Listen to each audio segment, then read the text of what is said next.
Okay, let's do the read aloud for May 29th.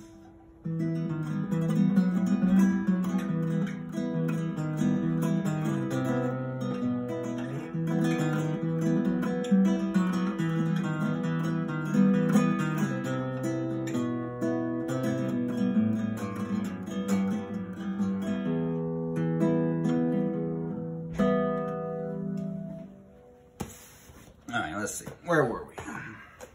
Something about mice, probably. All right.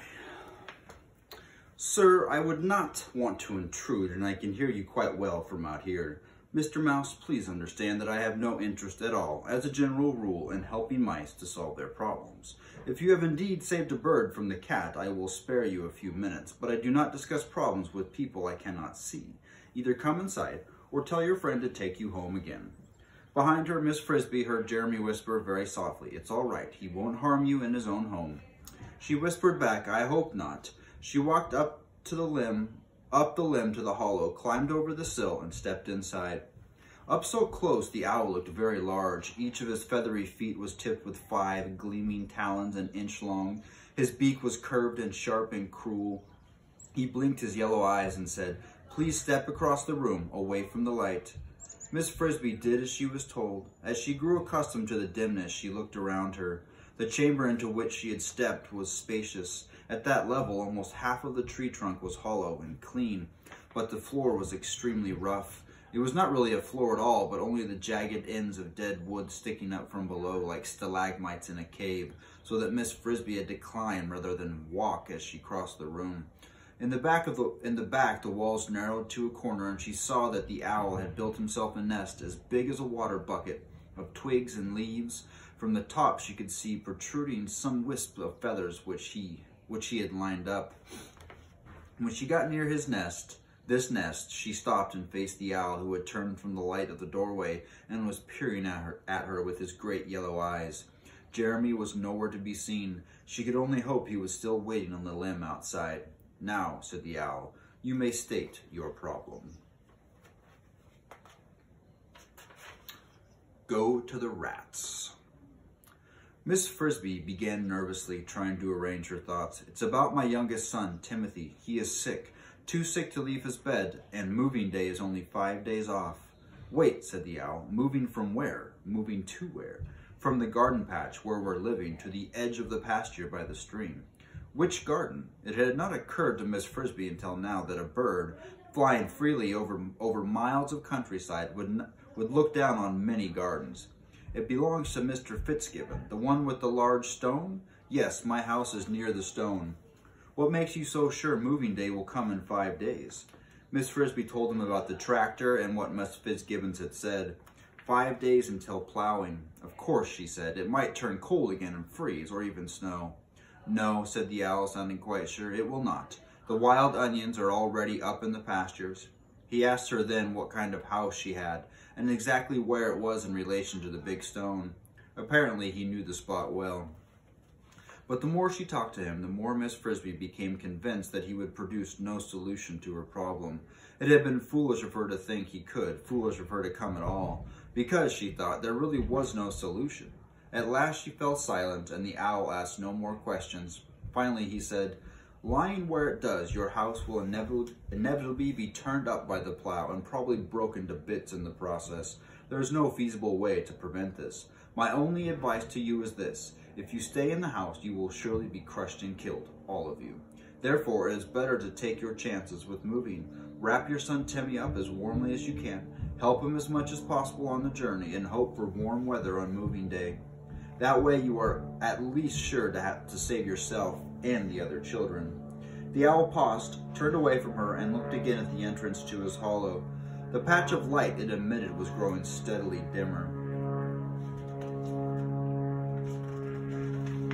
"And now, if you will excuse me, the night is falling and I have no more time to spare. I regret that I cannot give you a more satisfactory solution to your problem. Good evening, Miss," he paused. "I don't believe you told me your name."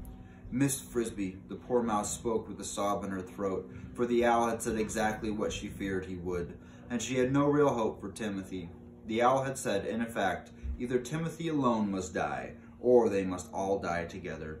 Even if moving day was extraordinarily warm, the nights were sure to be frosty, and that would be the end of him.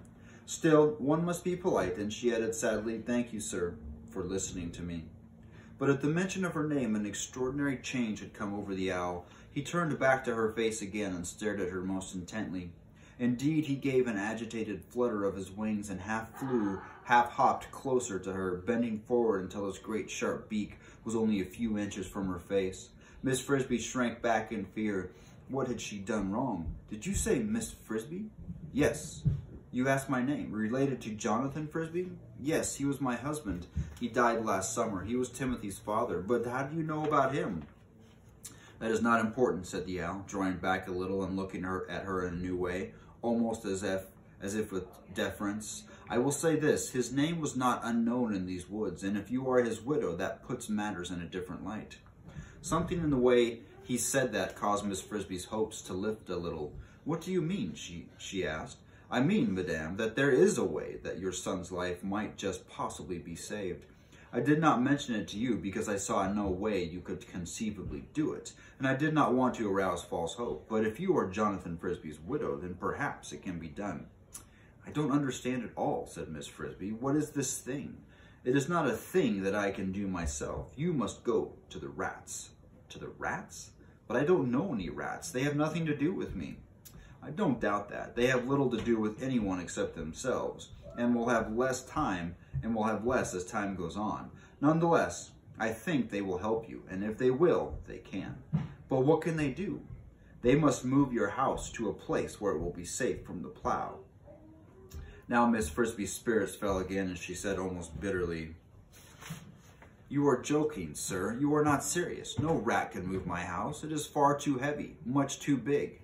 The rats on Mr. Fitzgibbon's farm have things, ways, you know nothing about. They are not like the rest of us. They are not, I think, even like most other rats. They work at night in secret.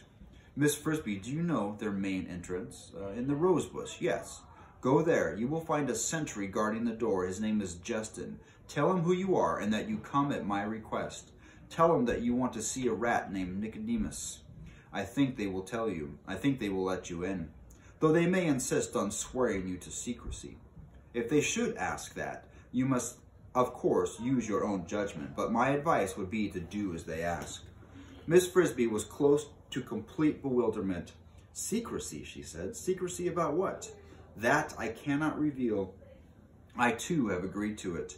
Also, there is much I do not know, though I have given advice on certain aspects of their projects." "Well," said Miss Frisbee, "I don't understand at all, but if it might save Timothy, I will try what you say. Tell them," added the owl, "that I suggest moving the house into the lee of the stone. Remember that, the lee of the stone. Also, do not forget the name, Justin and Nicodemus." "Justin and Nicodemus, the lee of the stone," repeated Miss Frisbee. "I will remember." She was now so entirely puzzled that she did not think to ask what the phrase meant. Presumably the rats would know. "And Miss Frisbee," said the owl, moving again toward the entrance to the hollow, "please understand, I was an admirer of your late husband, though I never met him in person. I wish you well. I hope your son's life can be saved. You see, I can understand your particular need, for I face a similar problem." "You?" said Miss Frisbee. "But you have no moving day." "I have lived in this tree, in the same hollow," the owl said, "for more years than anyone can remember. But now, when the wind blows hard in the winter and rocks the forest, I sit here in the dark, and from deep down in the bowl, down near the roots, I hear a new sound. It is the sound of strands of wood creaking in the cold and snapping one by one. The limbs are falling. The tree is old and it's dying. Yet I cannot bring myself, after so many years, to leave, to find a new home and move into it. Perhaps to fight for it. I, too, have grown old. And one of these days, one of these years, the tree will fall. And when it does, if I am still alive, I will fall with it." With this sad prediction, the owl stepped through his doorway, spread his great wings, and was gone, soaring silently down into the shadowy woods below. Miss Frisbee followed him out onto the limb. To her relief, Jeremy was still waiting where she had left him, though not very patiently. "We must hurry," he said. "It's almost dark. I'm not supposed to be out so late." Miss Frisbee had the same feeling, climbing on his back, much less afraid now for two reasons. First, she was getting used to air travel, and second, since the woods below them were dark, she could no longer see how far away the ground was. "He talked to you for a long time," said Jeremy as they flew. "Did he tell you anything that will help?" "I don't know," said Miss Frisbee.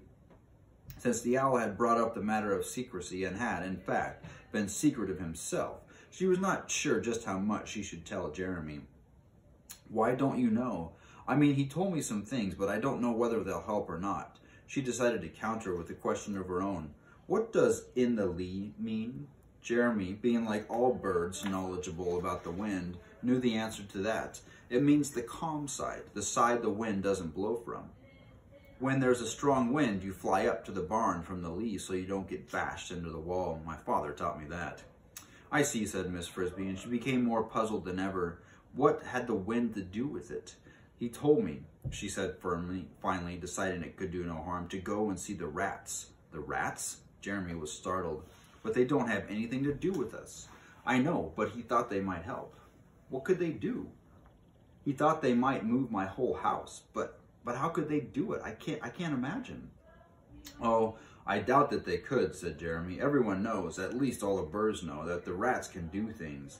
They're up to something. Nobody is quite sure what. For one thing, they're building themselves a new house way back in the woods over the mountains. They've even made quite a big clearing near it. I'd show you, but it's too dark now. They used to carry food like the rest of us, but now we see them with other things, pieces of metal and bits of machinery, and things I can't even recognize. They take them into the rose bush, and what happens to them, I don't know, but the owl knows more than most.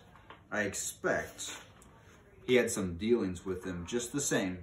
I've never heard of their helping anybody but themselves. Neither have I, but I'm going to ask them anyway. There isn't anyone else to ask."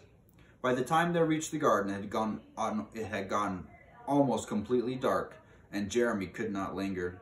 "Good night, Jeremy," said Miss Frisbee, feeling almost affectionate toward the crow. "Thank you for taking me and for waiting to bring me back." "You're welcome," said Jeremy. "If you need me again, just ask. After all, if it weren't for you, I wouldn't be here to ask." And he flew off into the darkness, the last crow to get home that night. Perfect timing. Next chapter is In the Rose Bush.